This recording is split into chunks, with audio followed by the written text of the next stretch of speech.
Wonderful Nigerians and fans of Living Television, you're welcome to another edition of your favorite program, Nigeria Today.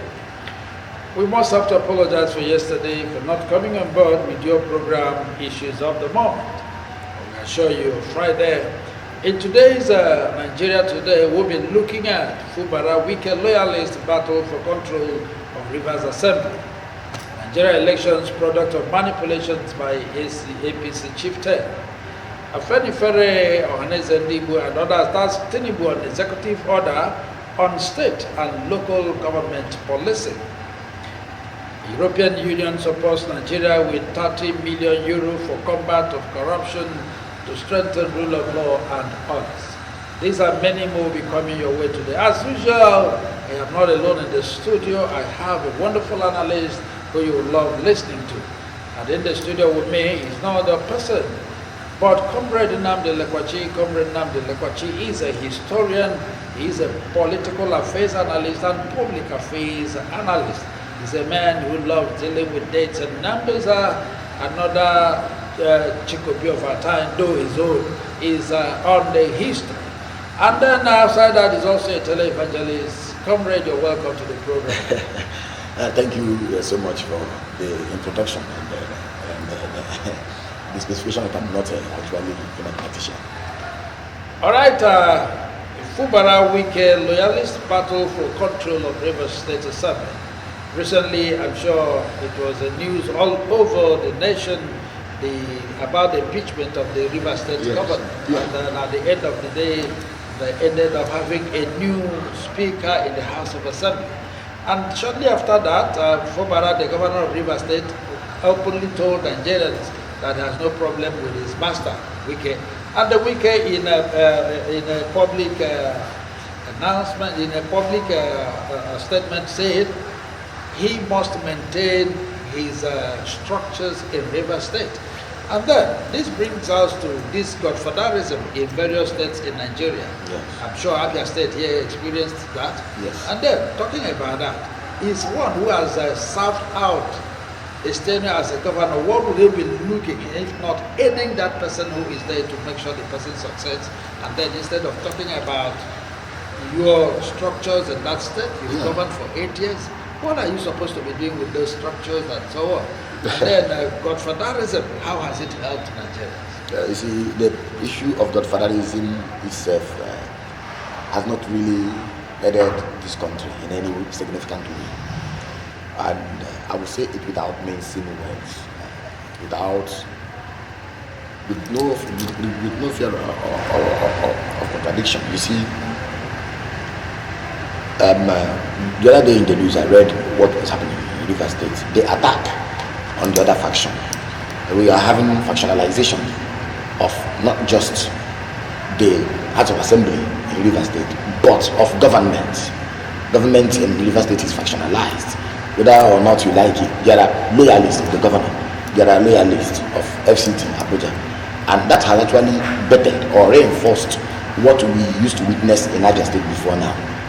The one we call Abuja boys versus state boys. That there are forces, political strongholds existing in Abuja who are not happy with the status quo in the state. And in most cases you see that those quarrels are anti-development. They don't allow development to thrive. And most times when they happen, they capture a picture of two elephants fighting and the grass is suffering. Coming to the question, to what you asked, no, there is no provision for godfatherism in our laws. And those who have been practicing this from the days of Azikiwe to the present time is unfortunate. If you remember very well when Azikiwe said he was announcing his retirement, he was retiring from active politics in the 1970s. When they were forming NPP, in fact, how did he even join the race? Someone said if they, in fact, we also that later there was a U-turn. The same person who said he was actually retiring was now in the race. But I want to say this: in River State, what is happening, especially on the part of former Governor Wike, is a notion of illegality. You have served out your administration or your tenure of office 8 good years. 2 terms. You now want to continue being the governor by proxy. You understand? And then that statement, that when he made that statement that nobody will allow his structure to go down, I said the emphasis there it's not much. The emphasis, the way I had expected media, some of us media practitioners, and then people who have opinions, opinion leaders, to talk about this. What was he saying? What he was saying that he wanted to maintain the stronghold on that man. You understand? He wanted to maintain the stronghold on that man and keep him in check, possibly throughout the time he will be there in his tenure. And if you remember very well, something happened in Lagos State. Ambode was performing well. Former governor Ambode was actually performing well until he had problem with the then Jagaban of Lagos, yes, who was actually the godfather then of Lagos politics. He was removed, and we saw how he was removed, and someone who succeeded him. So a lot has happened, and people are beginning to ask why godfatherism. You see, in Nigeria, it is here that we are told that if you did not carry portfolio or bag for a politician, you will not emerge. So the grassroots politics we play is not even coming close to people, because if we are to play politics as it has to be, with integration being in our mind, politics should start at the grassroots, where you begin to mobilize from the local balance, then from there to the federal.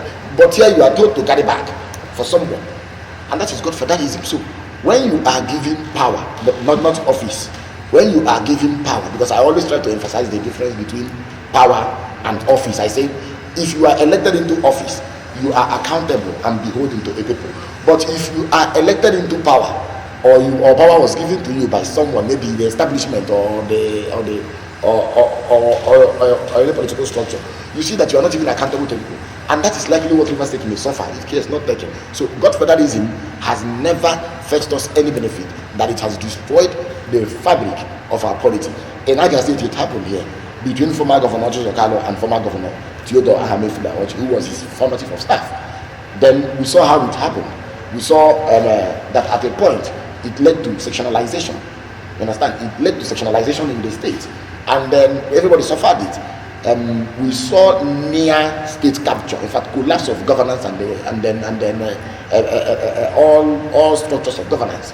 That at a point we are being told that the money set aside to run the state could be used for other purposes. Now you see that we're talking about states where Governor Wike receives salary as a former governor. In Rivers State, that law is at work. In fact, in 22 out of the 36 states, former governors receive salaries. In all the states in the southeast, except Anambra, where Obi did not allow that to happen. All the states in the southeast, where you see that all the governors, they still receive the salaries after service. Sorry, we don't as the governor of Abia State. Do you think Okeze received it now? I wouldn't know, because I'm not there in there. It's so Okeze that can tell. But I should expect that thing to be stopped. I should expect, because see, we are talking about plugging leakages.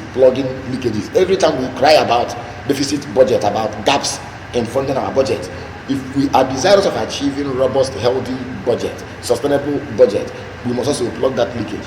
It does not make any sense to me.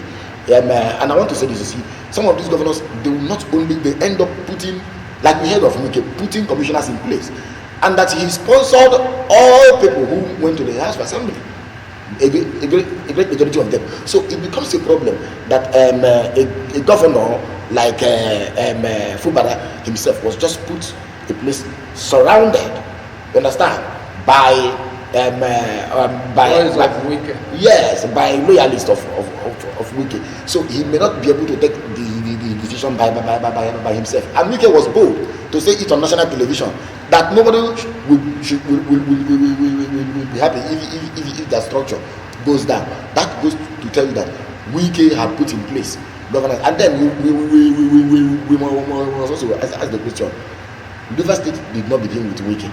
Even in 1999, we've had the Spiff and the rest of them, but let's come to 1999. You had Dr. Peter Odele, a medical doctor, as a governor.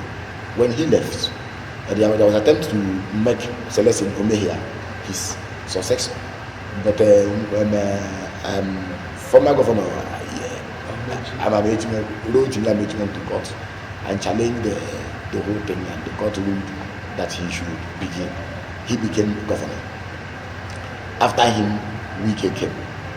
You see that within the chain of transfer of power, all the transference of powers we've seen, there was never a time you had a semblance of what is happening today. Happening now, yes. All the governors served out their term, not checkmated, and not being made puppets. But unfortunately, what we are seeing play out in Rivers State, that Wike wants to be the lord of the manor, and he wants to call the shots, and he wants to decide who gets what, when, and how. So it is still that political barbarism. It's still that that thing about our polity, about state capture. All right. With what is happening in with this confederalism and so on, because I'm not sure if you look at what is happening in one of the Yoruba states about this man that was sick and is back. On those states. Yes. I wanted to impeach also the deputy governor because I was afraid that the deputy governor was going to take over. Yeah. With what is happening, do you think we will ever have these autonomy, local government financial autonomy that will be craving for? It will be difficult because the governors will always have their way. When they go to their forum, I don't even know what that translates into that their forum. But when they go there, they speak with one voice, like the federation is speaking, threatening the president. They did it to President Muhammadu Buhari when he issued that executive order, saying that any state government that does not release the fund for local government will not be giving such funds, or will be actually punished. Then they threatened him, and he backed off. But I have to say this, you see, in the case of Ondo State, it may not actually be just federalism, but it is obsession with power. It's obsession. You see that some politicians, they are power drunk. They have unbridled obsession with power. For example, the governor Akeredolu had been sick for months now. You understand? And what he is sick of, I'm not sure it's been disclosed. But he was ferried abroad with taxpayers' money. It became a problem for the next man, according to the constitution, to exercise the same power. And he came back, we started hearing about impeachment, that the government, in fact, the other allegation was what? Abuse of office. Yeah. You understand? Abuse of office. And then misconduct. That's the allegation they are staging against the man. And it's been hard to actually move him. One thing or the other we are hearing, but it will take you back to what happened during the time of Goodluck Jonathan and then Umar Musa Yar'Adua. Certain interests felt that they needed Yar'Adua to be there, and that was the time when Attorney General of the Federation of this nation and Duarte said Yar'Adua could rule from everywhere, including from sick bed. You understand? So it tells you that in our place, in our system, politicians are obsessed with power and they can hardly give it up. Okay, before we leave that topic, do you think the governors and their forum is the problem? Remember, they just concluded amendment bill that was passed to the National Assembly, and most of the members of the National Assembly, who are also having eyes at the governorship, could not approve the financial autonomy of the local government.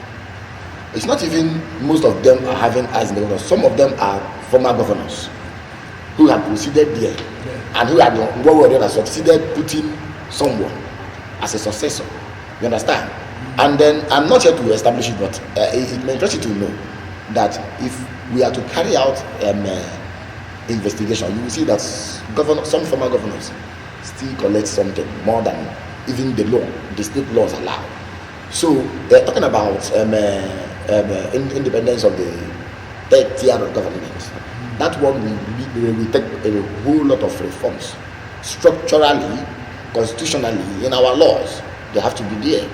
First, you have to visit the constitution. I think section 162 or so, or section 62, that says that introduced the so-called joint account.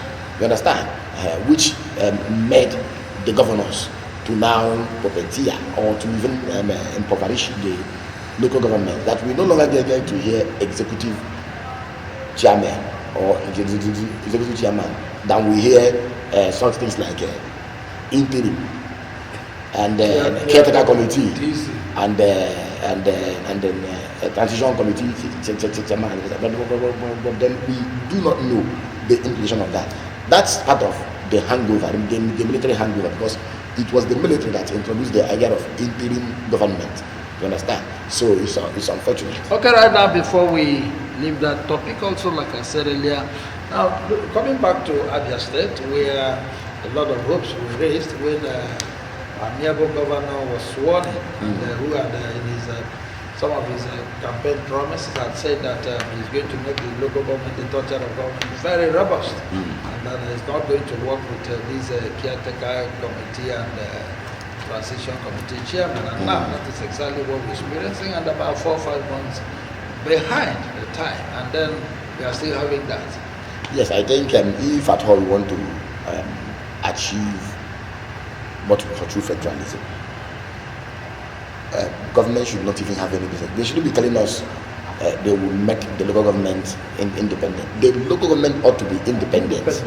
Not, it shouldn't be a. It's just like the same way it's just the same way they tell us they will build roads.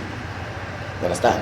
They will build infrastructure. They will build schools. These are the things you should do. Tell us about your policy, intervention, how you are going to tackle poverty, how you are going to tackle unemployment. These are indicators of development. You understand?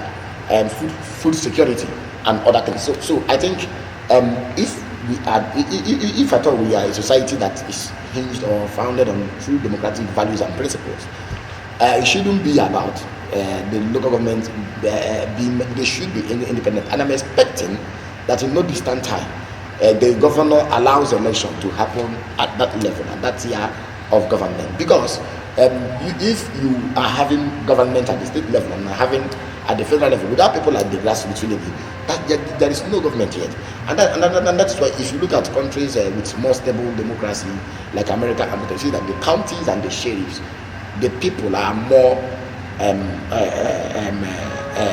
tied to the counties and sheriffs, because we are talking about the government that will give you services like good water, like even food. You understand? In most places in America, under a county or sheriff can actually budget for feeding of the poor, people who have been captured to belong to the list of the poorest of the poor. But unfortunately here, the state government is even interested in who controls the market. It's even interested in who controls the park union, the park unions, the motor park unions, in who controls, if possible, the affairs of the landlords. You understand? On the streets. So until we have a system, and that goes across the 36 states, until we have a system where the local government should not be seen, but must be independent. You understand? Of other 2 tiers of government. All right.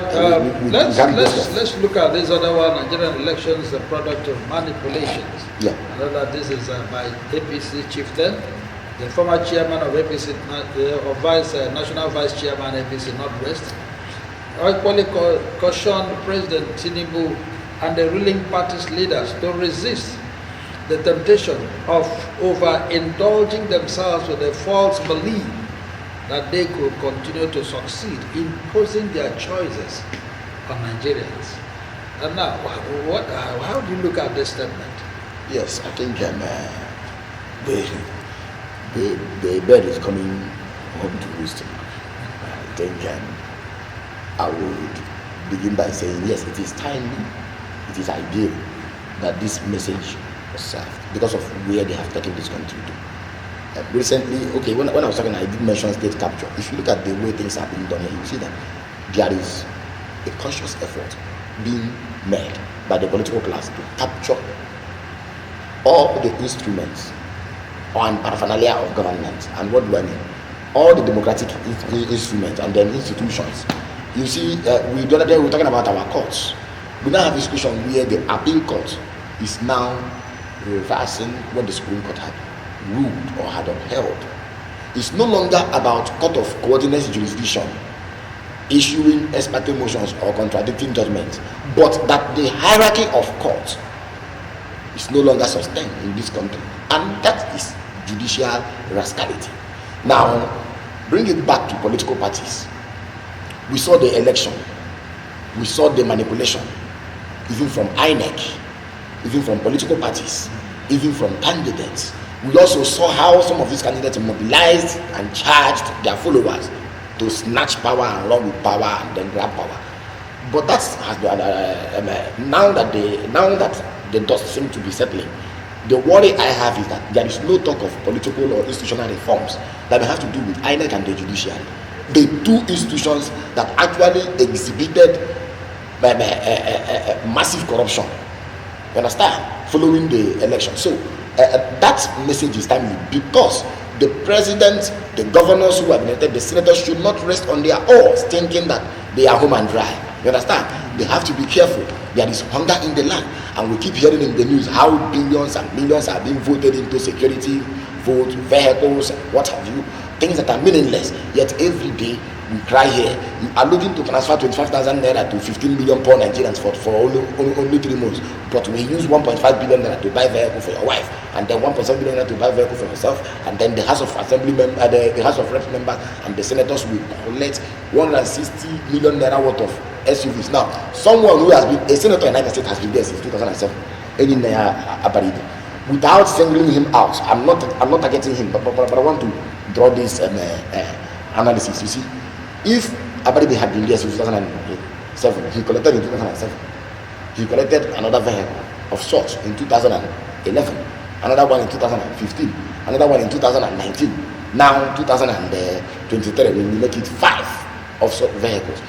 Shouldn't there be a time when people like Lawan, who have been there since 2003, you understand, including those who have been there since 1999, shouldn't there be a time when they should be bold enough to say, please, I don't want this vehicle? You understand what I'm saying? Because we are living in a country where the government, the state allows us to use 15-year-old vehicle. Am I correct? Yeah. A 15-year-old vehicle can ply our road. Yet these people will be in government, and in a period of 15 years collect 4 or 3 new brand vehicles at the expense of taxpayers. So it is unfortunate. And then I think to me, we should be doing more. And the political class, they have to be careful. They have to be conscious, because the cloud may be gathering unknown to them. All right, this is the former vice chairman of APC in Northwest, who said there is a statement he made here, and that is where I want us to look at before we leave this topic and maybe go on break. When he said that they should be careful to avoid the temptation of overindulging themselves, with a false belief that they could continue to succeed in imposing their policies or on the people. Yes. And what is this false belief? You see, there is this trend now where, and I'm being particular about the judiciary, where we've seen imposition of candidates who didn't win election. It started with the Supreme Court, and I will explain why. Last year or so, former Senate President and the current Senate President, Ahmed Lawan and Gospel Akpabio, the both of them didn't participate in the APC primary elections. They were on the ballot for presidential election. While in Yobe State, we know that Mashida participated in that exercise and won, convincingly won. In Akwa Ibom State, you have Odo Ekbodo, who participated in the APC primaries and won. But after the political permutations of the presidential election and what have you, Gospel Akpabio sought and obtained leave of the appeal court to appeal the Supreme Court. Say, I didn't participate in this election, but I should be declared. I didn't know how that judgment was even given. In most cases, I ask myself, those who write this kind of judgment, do they even know that they are writing records? Something that will be kept in the annals. Yeah. Now, people who didn't participate in the primaries became senators. Now, we also witnessed the time when the Supreme Court ruled in the matter of Shetima, the current president, the current vice president, that a party aside the political party cannot bring a matter, pre-election matter, especially primary election matter, up before the court because it is not a member or it was not affected by the outcome of that election. But unfortunately, in Niger State, I can tell you that someone, a legislator, a lawmaker who was actually elected, had been sacked, a federal lawmaker, because of party membership. You also begin to ask yourself, by the appeal court, you now begin to ask yourself, isn't the Supreme Court a superior court? And then a court of precedent and a court of policy? But that's by the way. Now, the President Bola Ahmed Tinubu, being particular, seem to be imposing a lot on Nigerians. You understand? In terms of hardship and policies, sometimes you see that those policies are even ill-considered. So, it should be in their interest to tread cautiously. You understand? So that they do not plunge this nation into anarchy. Of course, everywhere we are seeing the nation simmering and boiling. So we do not know the hour. But we are praying and we are believing that as peace-loving Nigerians and then law-abiding Nigerians too, that cooler heads prevail. If not, that will be a self-fulfilling prophecy. I pray it does not. But just look at the numbers. Buhari left 77 trillion naira debts. Tinubu had actually increased that already. And then he is still seeking to borrow more, including from Islamic Development Bank, Afri-Exim Bank, AFDB, and the rest. And in a country where people are imposed on people through election, you have manipulation, you have INEC imposing people who didn't win election on people. So the anger and resentment is much. And I think the political class should be considerate for once. I think for a chieftain, what a commentator who read this said that he is very sure that the national vice chairman South North who wrote this is almost on his way out of APC, because for you to have said such a thing that they are imposing their choices on Nigerians. Yes, I will tell you something. That they should be I will tell you something. He may be out, he may be heading for the exit, but I want to tell you something. Recently, a retiring justice of the Supreme Court, Justice Musa Datijo, made a startling revelation that indicted the judiciary, corruption, public corruption. And he said something. He said that the manner in which appointments thereto were being done was frighteningly alarming. He talked about the fact that the Southeast doesn't have a representative there. He talked about his region. Now, recently, a list was released carrying some names, having some names on it for those who will be at the Supreme Court on the bench there. Do you know that that list did not follow hierarchy? It's supposed to be, if you look at the hierarchy of the appeal courts, the Court of Appeal, the Federal Court of Appeal, the most senior jurists or the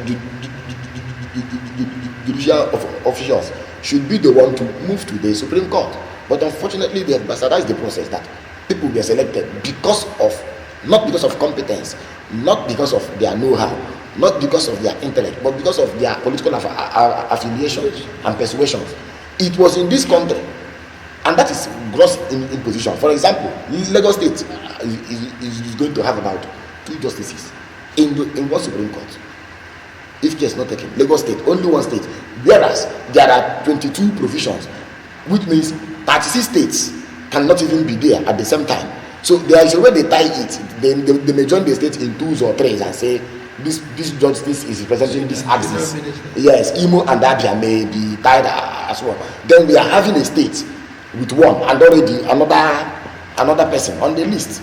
You understand? That is the way we actually go. And then you see, and I was actually coming to it. You see, that represents the way and manner in which they impose justices on us. And that is why when you are to constitute a panel, an election petition panel, you understand, you will see that you will have more of those who are likely to tilt towards a certain direction, and we know the direction I'm talking about here, of course, than the number of those who will stand firm on justice. So that imposition to me is worrisome, and the world is seeing this. All right, our viewers, we are going to go on a very short break. When we come back, Nigeria Today will continue. And remember, as we come back, we are going to look at the EU support. As EU supports Nigeria with 30 million euros to combat crime, corruption, and strengthen the rule of law. That goes a long way to show that even outsiders who are not Nigerians, they know what is happening here. When we come back, we look into that, and also what state police and local government policy will mean to Nigerian security organizations. We'll be back shortly. Don't go away.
I am glad you are still there watching your favorite television and your program, your special program, and with this special edition of Nigeria Today.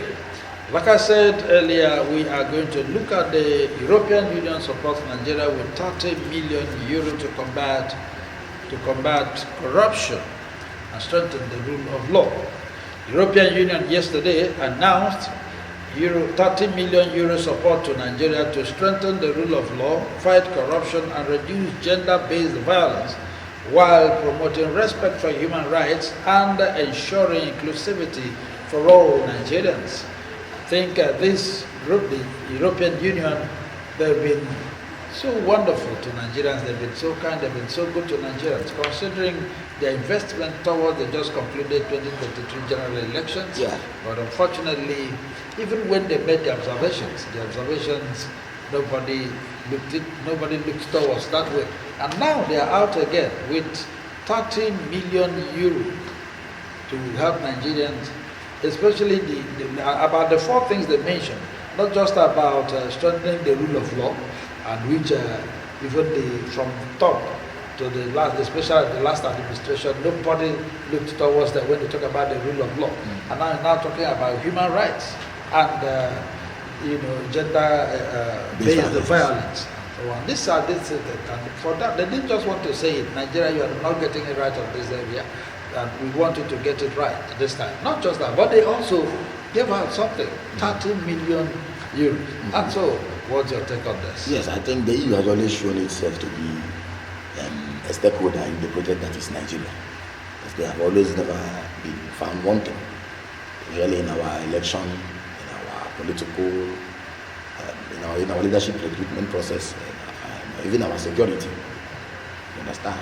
When we have insecurity, the EU had always been there. In fact, they have always intervened.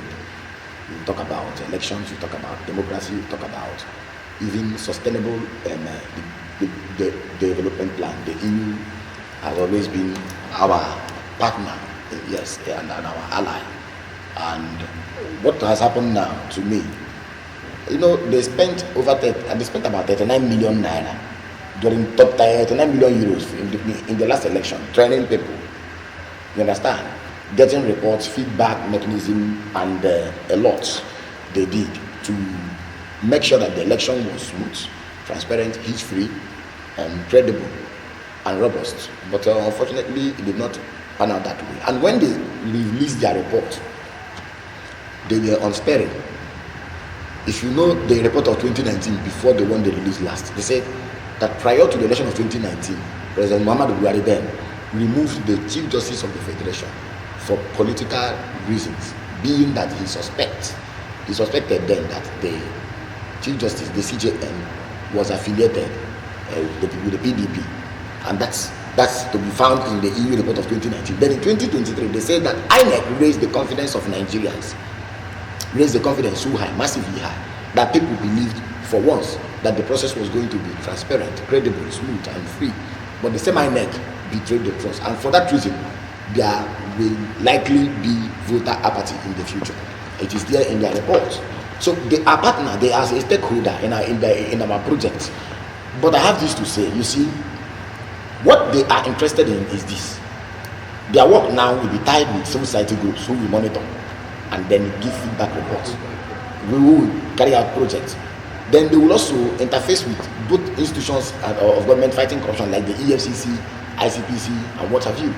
They will also see how they can have maybe an interface with the judiciary.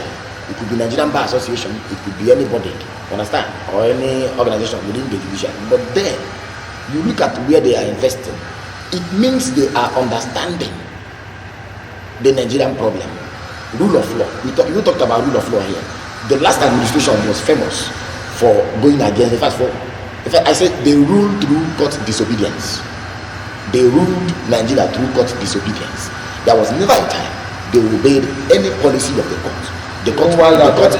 Yes, even when the Attorney General of the Federation, you see that dispensation better the debate. I think we should also reinforce now. And what was that debate? They need to separate the office of the Attorney General of the Federation from that of the Minister, from that of the Minister of Justice. You cannot have Attorney General of the Federation mislead the government in the name of whatsoever national interest, as they called it then. Now today, to an extent, we are still seeing continuation of that. It's just recently, I think just recently, the news broke that Emefiele had been released with 300 million naira bail. But then, see, do you know that Emefiele was held in captivity without being tried for over 50 days? For over 150 days, right? Without being tried for a period of days like that. You see, so you see the problem we are having. The issue of Nandekan is still there. And I don't know nobody is even remembering that one. Then you bring it back to the area, the question of gender-based violence. A lot of things happen, aside from the political arena. A lot of things happen that are underreported or grossly underreported, or that are not reported in the scale they should be reported. When it comes to this inclusion and then exclusion in politics, for example, now women. In fact, 96% of women who vied the election in 2023 lost. And the number of women, instead of increasing in our parliament, reduced. That Nigeria is ranked one of the countries where you have the least number of women in the parliament. Unlike Rwanda, that has, Rwanda has more than 50%. South Africa is there, Egypt is there. You see that women are beginning to play parts in politics, but unfortunately, Nigeria is still at the lower rung. So it's unfortunate. They are monitoring our politics and they are telling us you need to build institutions. You need to have a reliable, independent electoral commission, umpire, not the one whose chairman is appointed by the president and who you see, sometimes it baffles me, Prof, that this man will still be there by 2025, at which time the build-up for 2027 must have commenced in top gear, and he's expected to conduct elections in Anambra State, in Edo State, even likely in some other states, even before he leaves. And we've seen the best and the worst of him. So nobody's talking about electoral reforms. Unlike President Omar Musa Yar'Adua, when he won the election, I know that was not as flawed as the one of 2023. He came out to say, my problem now is reforming or redeeming the electoral image of Nigeria. The world is watching. Let me inaugurate a committee. And the committee made far-reaching recommendations. Prof, it beat my imagination. You see, the worst thing INEC did to Nigerians was this. The chairman appeared at Chatham House, which has become their sort of Senate. If you know what Senate means for Rome, the way they say Senatus Populis Romanus, Senate and the people of Rome, that has become the center of our international politicking. He went there and said that results of the 2023 elections will be transmitted electronically. He came back, press conferences, they issued a guideline. Now, due to the fact that political office holders, during the time the debate came, election results shall be transmitted electronically. Some senators said they do not have network in their place. Others said it cannot work. Later they agreed on one condition. They inserted the clause, manual, that it should be done either electronically or manually. After the election, INEC failed to do what it said it will do with its own mouth. People went to court to challenge INEC. Do you know what INEC was saying? That they were not in breach of any law, because the law said it should be done manually or electronically. And to an extent, INEC was right. But now look at it. The implication is that we have an umpire that will go to plead a case. Political parties are supposed to be pleading. Instead of coming to the court as a witness, as a neutral body, they are coming to plead the cause. Political parties are going to plead. And when you see the suit, you see that they are respondents. They are usually joint. You understand? They are usually joined in the suit. Like you see, yes, and together with political parties. So it makes nonsense of the neutrality claim. It makes nonsense of the umpire being independent. Yeah. Okay. Now, looking at the four major things he's talked about, the rule of law and corruption. The third one is right, human rights. Yes. Before talking about violence and so on. These three cardinal points in Nigeria. In fact, it looks as if it is majorly meant for the commoners of Nigeria. Let me even take to corruption and human rights, because we've talked about. Yes, you see, corruption. I do not know. Remember former Prime Minister Cameron, who was telling, saying within earshot, he was telling the Queen and the Bishop of Canterbury that Nigeria then was fantastically corrupt. We have a problem with corruption, and I want to say this: it became worse under the administration that claimed it was going to fight corruption. That's the administration of President Muhammadu Buhari, the former president. We started hearing that reptiles, rodents, you understand, that they have acquired human attributes that can allow them to swallow money, that they can swallow money, and then nothing. As we speak today, nothing has been done. We came to NNPC, we saw that there had been massive corruption, official corruption in that body. NNPC was having many accounts, multiple accounts it was keeping. Nobody was actually checking the NNPC. Then the CBN itself. I'm talking about government institution. Yes.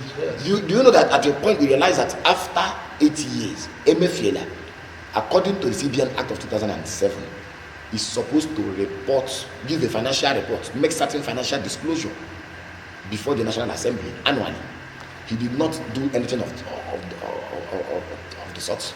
That's by the way. Then, worst was that the Emefiele we're talking about, the Emefiele man, collateralized. In fact, he collateralized our foreign reserves, which he used to secure loan from banks like JP Morgan and Goldman Sachs, billions of dollars worth of loans. Who was giving this instruction? There was a president. Yes. There was a Senate president. You understand? Yeah. And then this man committed all these things, and today he's the only one behind it. Suffering. Well, what about the Minister of Finance, who was there then? Then what about the president and then other persons who may have when they begin to talk about fiscal and monetary policies? Although the CBN is empowered or it has the powers to talk about monetary policies alone, you understand? But so, to an extent, when the president wants to carry out these policies, there must be a way they interface, or you have what you call interministerial platforms or interface. And unfortunately, only one man, you understand, is in the thick of it all. So I think corruption is massive in this country, and it has taken a huge toll on our judiciary, on our electoral body, that's the commission, on even on the institutions fighting corruption. The other day here we were talking about EFCC officials killing themselves over loot they recovered. They were killing themselves. Those officials said no, we have to share this. So this they killed the one who had a dissenting view. So I think we are not doing much, and we ought to be doing better. All right. Now, how possible do you think these amounts, reeled out for these four major areas in Nigeria, especially when you talk about fighting of corruption, the rule of law, and then human rights, and violence, especially being sensitivity to all Nigerians, being sensitive to the plight of all Nigerians. Yes, you see, recently we talk about corruption. We are investing 30 million to fight corruption that is in the range of hundreds of billions of dollars. We are investing 30 million euros to fight corruption that, and it's just part funding. It's just partial funding, because the money, the whole 30 million will not go into the anti-corruption campaign of the EU. You are investing 30 million, let's say a part of 30 million euros to combat corruption in Nigeria that is in the tune of almost $1 trillion. Where are you going to start from? But the thing is that it's very funny. A minister was leaving. Buhari staggered many things. He staggered many things. One of the things was the Air Nigeria or Nigeria Air. A minister had his rate and was leaving office together with Buhari. They went and rented, from what we hear, they went and rented an aircraft from one African country. From one African country whose airline cannot be compared with what used to be the Nigerian Airways of those days. Unfortunately, they came. They said they were exhibiting. In fact, before then, they flew abroad. They spent money on logo, to launch logo. They spent millions of dollars to launch logo. They now came back and said they see the aircraft. Where is Air Nigeria? And that minister is still walking the streets free, and is at large, and nothing has been done. But every time you see the government talk about not being open to corruption, and let me tell you this, the issue is that in terms of investment index, Nigeria is low. Foreign investors are running from this country. Apart from 18.75% interest rates on returns or whatever, apart from the fact that we have insecurity, which is not letting up, apart from the fact that we have other challenges elsewhere, everywhere in the country, Nigeria is not investment friendly because of corruption. You know what I'm saying now? Yeah. Because of corruption. In fact, the other day I was reading in the news, I heard that, and I will mention the name of the firm, GlaxoSmithKline. SMK is leaving Nigeria. I nearly wept. And these are multinational corporations that will leave Nigeria and go to Ghana to stay. You understand? Yeah. So corruption is taking a toll on us, whether or not we like it. The world is watching. You understand? Whether the president likes, he can visit Germany, he can visit Saudi Arabia, he can go to anywhere, and that's payers money, and he's not going alone. He has his traveling party, including his speech writers, those to go there with him, and they are there on our expect, and then we pay the Mr. Code and what have you. But until you come back home to begin to talk about corruption, and then allow Nigerians freedom of their rights as enshrined not in our constitution only, not only in the chapter 4 of our constitution, but in the international instrument to which we are a signatory, And let me tell you this thing: it is in this country that people are being hunted for expressing their views. The other day we heard, in fact, we see even religious views. We remember the nation of the Islamic group in Nigeria, the Shia group, under what was that his name again? Remind me his name. Islamic Nation of Nigeria under who is in prison? Who is in prison now? Yes. Who was actually detained? I forgot his name. Together with the wife. You see, yes. Many people were killed. What happened? That the military said the chief of army staff was passing, and the Nation of Islam, they were having a religious ritual, but they blocked the road. Altercation lead to killing of over 50 persons. Right. Then we've had the NSAS protest. We've had a lot of things. We see that human rights are not even in when we have elections and people exercise their rights to vote and to be voted for that franchise, and the umpire will turn upside down the whole thing. That is also violation of human rights. So it is too much. It's too much. Well, I think EU, I'm sure something brought about this. And yes. I know they also think and they also feel the thing is getting out of hand. And that is why they didn't just want to talk about it. To show commitment, they had to bring out that huge amount of money. And we wouldn't want to compare it with the money involved in Nigerian corruption. We can't compare the both. Yes, I want to tell you where this money. You see, where this money may likely go to funding of certain projects. You monitor the judiciary, you monitor the electoral commission. You do this one, you do that one. And then even training of some persons. There will be reports. The reports will emerge, and that's when they begin to have their country reports based on their activities. He will tell you that corruption has increased by so and so percent in Nigeria. But all right, before we go, my brother, because of time, before we go for today, let us also look at this. Ohaneza Fenifere, the middle belt, and the forum, they have pressed for state police. Fenifere has tasked Tinubu on executive orders on state and local government policing. Fenifere has asked President Tinubu to issue executive orders allowing the establishment of state police and local police in the country to stem the tide of rising security challenges in the country. You know, before now, so many past administrations have looked at it, but have looked at it, and there have been suggestions here and there. There was a time it looked as if it was going to really work out. You know, so many states were warming up and so on, you know, just like we have the local vigilantes and so on. But the problem has been, how will it be funded? It's not just talking about Nigeria, state police and local government police, and look at some of the parastatals owned by the state. Yes. How well have they fared? And then talking about a police giving gun to a man, and then even like you mentioned, just like you mentioned the other time, even the ASEPAs without gun are not paid, and then you give a man with gun without paying him. Where will you be sending him to? Prof, I can't thank you enough for that analysis. I want to say something.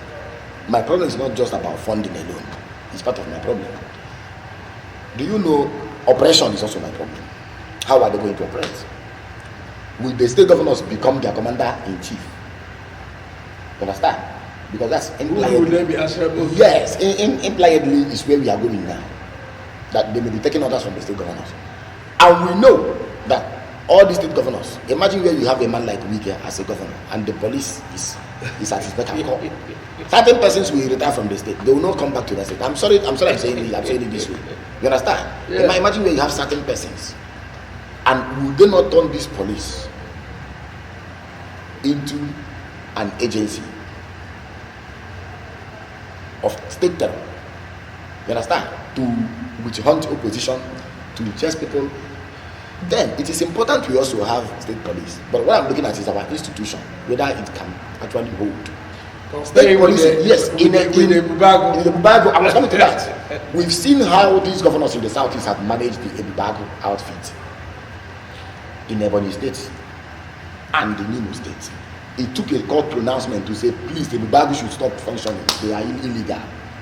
And as we speak, the outfit is still there.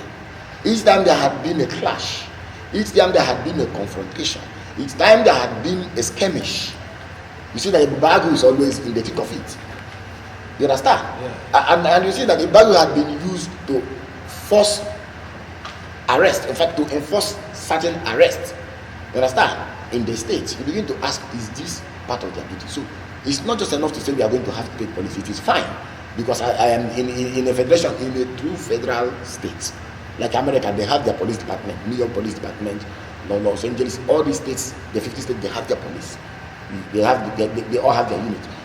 But check out a state like Imo State, where you have Governor Hope's of the member. And you saw what happened to Labour President the other day.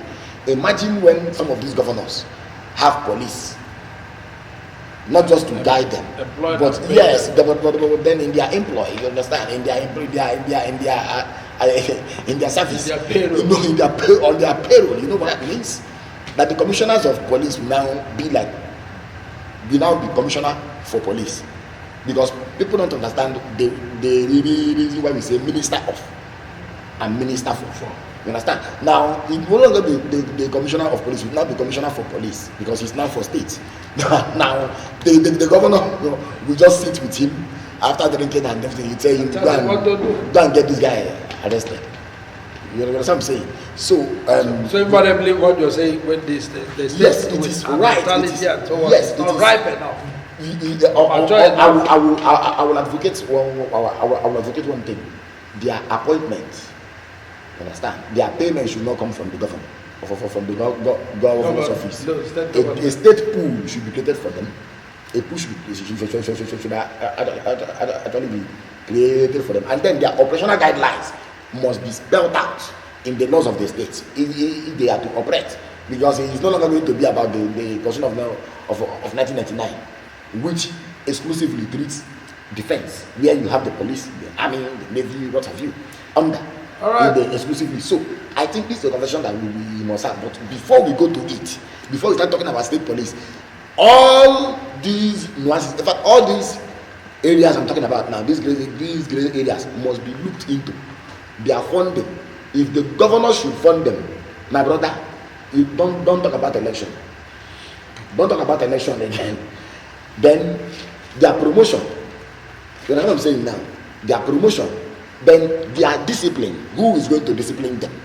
Ethical conduct, who is going to enforce discipline on their part?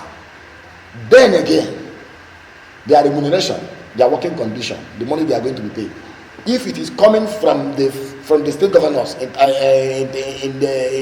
the name of frontline charge of the state budget, my brother, that is hijacked. They will hijack the structure and use it to intimidate opposition, and use it to even victimize some of us who are in the media and press.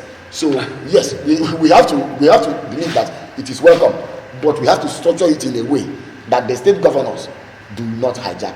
All right, one of the viewers is the march we are going to take for today. I am happy you've been there all through this program. And remember, we've talked about Godfatherism, as we see, is being played out right now in Rivers State as we speak. The matter is not over yet. And then we talked about the Fenifere, and then the Ohanese Ndigo and the Middle Belt on state policing and local government policing. Also, we talked about the EU and their support, for combating of crime and the strengthening of law in Nigeria, the rule of law in Nigeria. And then this and many more. That's what we've looked at today. And I'm glad you've always been there throughout this program. And before we go, just within a second or two, give us your final take as we leave. Thank you so much. I think for the Godfatherism, UK should tread cautiously, should be careful, and make sure that the leaders of democracy are enjoyed by the people. Then when it comes to the Afalifere, yes, we have to be talking about this, because federalism means that all the layers of government, all the tiers of government are independent through federalism, even local government. But we have to also make sure that we don't put in place structure that will hijack democracy. Even the democracy we are even still saying has been hijacked. We don't put in place structure that will hijack, because if you have state police, it means the governor can even use it against the local government in certain cases, if not properly structured. Then the issue of human rights and rule of law, I think the EU has done much. It's left for Nigeria state to implement in practice and action what it has committed to in terms of international instruments, charters, and the protocols. Thank you. All right, dear viewer, thank you so much for being part of today's program. Remember, we'll come your way again on Tuesday when we're going to present to you issues of the moment. Before then, keep watching other programs of the Living Television. Comrade Nnamdi Lekwaji, we are pleased to have you here. Thank you so much. I'm also happy to be here. Thank you. And this is your command, Chinedum Godson at ZLA, wishing you a wonderful day ahead. Thank you for being part of this program. Bye for now.